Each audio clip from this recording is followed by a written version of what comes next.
नमस्कार दोस्तों, भगवान श्री कृष्ण की कहानियां आपने बहुत सुनी होगी। जब ब्रह्मा जी ने ली थी श्री कृष्ण की परीक्षा, प्रभु की लीला देख हो गए थे अचंभित।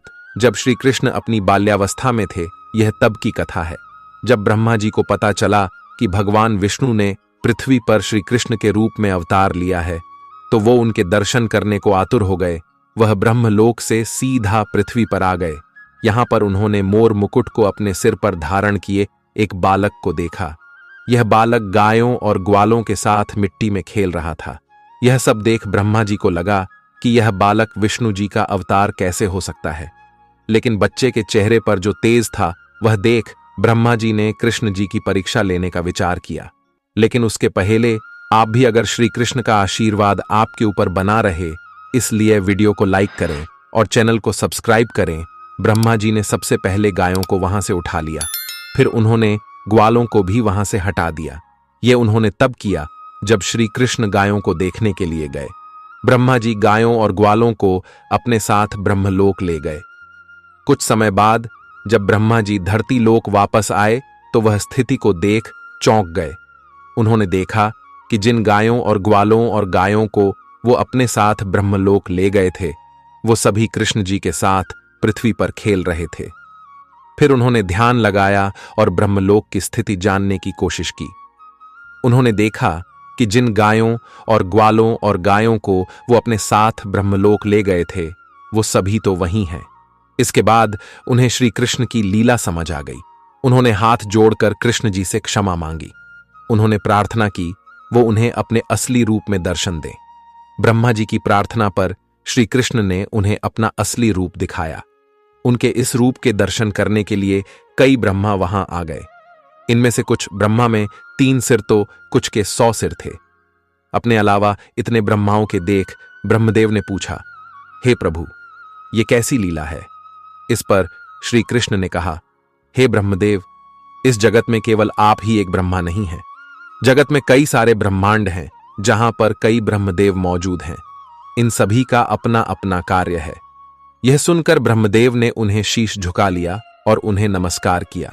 नमस्कार दोस्तों, एक बार जब कृष्ण द्वारका पर शासन कर रहे थे, भगवान ब्रह्मा उनसे मिलने आए और द्वारपाल ने तुरंत भगवान कृष्ण को ब्रह्मा के आगमन की सूचना दी। जब कृष्ण को यह बात पता चली, तो उन्होंने तुरंत द्वारपाल से पूछा, कौन ब्रह्मा? उसका नाम क्या है?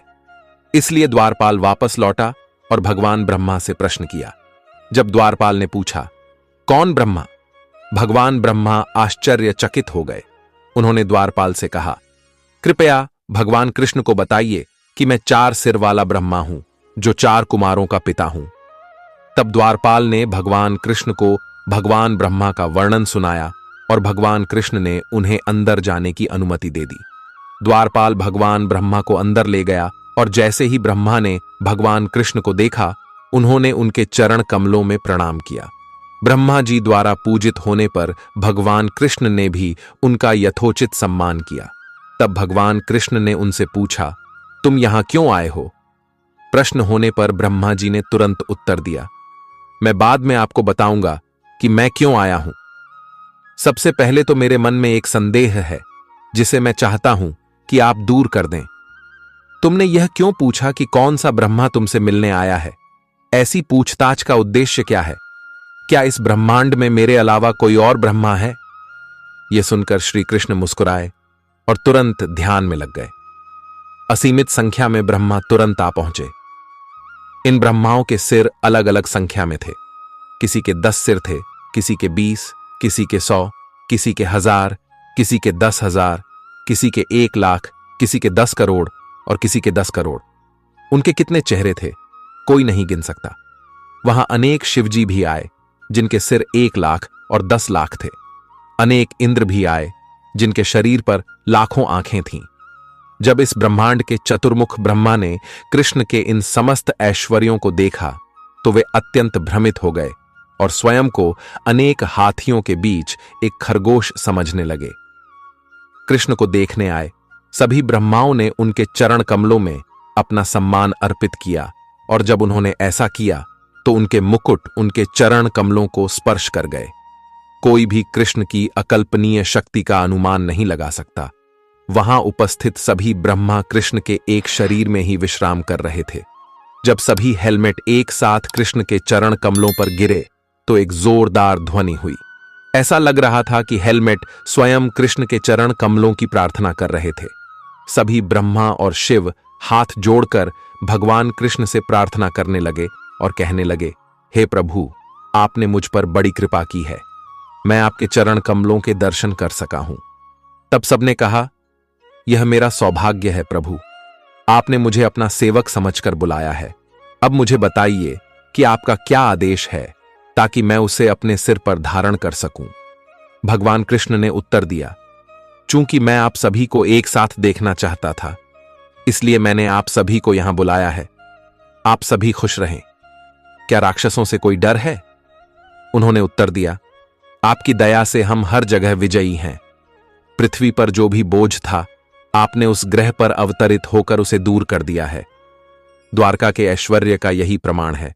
सभी ब्रह्माओं ने सोचा, कृष्ण अब मेरे अधिकार क्षेत्र में रह रहे हैं। इस प्रकार द्वारका के ऐश्वर्य को उनमें से प्रत्येक ने देखा। यद्यपि वे सभी एक साथ इकट्ठे हुए थे, फिर भी कोई भी अपने अलावा किसी को नहीं देख पा रहा था।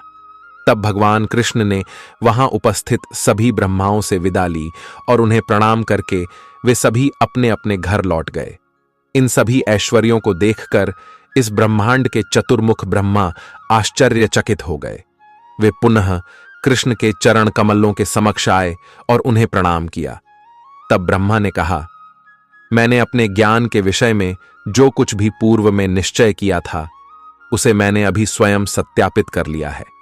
कुछ लोग कहते हैं, मैं कृष्ण के बारे में सब कुछ जानता हूं।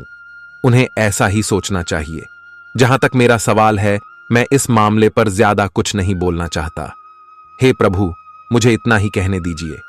जहां तक आपके ऐश्वर्य का सवाल है, वे सभी मेरे मन, शरीर और शब्दों की पहुंच से परे हैं। यह भगवान ब्रह्मा द्वारा कही गई श्रीमद् भागवतम से एक उद्धरण है। कृष्ण ने कहा, तुम्हारा ब्रह्मांड 4 अरब मील तक फैला हुआ है, इसलिए यह सभी ब्रह्मांडों में सबसे छोटा है। इसलिए तुम्हारे केवल 4 सिर हैं। कुछ ब्रह्मांड 1 अरब योजन, कुछ 1 खरब, कुछ 10 खरब और कुछ 100 खरब योजन के हैं। इस प्रकार वे क्षेत्रफल में लगभग असीमित हैं। ब्रह्मांड के आकार के अनुसार ब्रह्मा के शरीर पर अनेक सिर हैं। इस प्रकार मैं असंख्य ब्रह्मांडों का पालन करता हूं। मेरी 1/4 शक्ति की लंबाई चौड़ाई कोई नहीं माप सकता। आध्यात्मिक जगत में प्रकट होने वाली 3/4 शक्ति को कौन माप सकता है? विरजा नदी के पार एक आध्यात्मिक प्रकृति है जो अविनाशी, शाश्वत, अक्षय और असीमित है। यह भगवान के 3/4 ऐश्वर्य से युक्त परम धाम है। इसे परव्योम, आध्यात्मिक आकाश के नाम से जाना जाता है। यदि आपने पूरी वीडियो देखी है तो कमेंट में जय श्री कृष्णा जरूर लिखें और सब्सक्राइब करें। आगे आप श्री की इच्छा। धन्यवाद।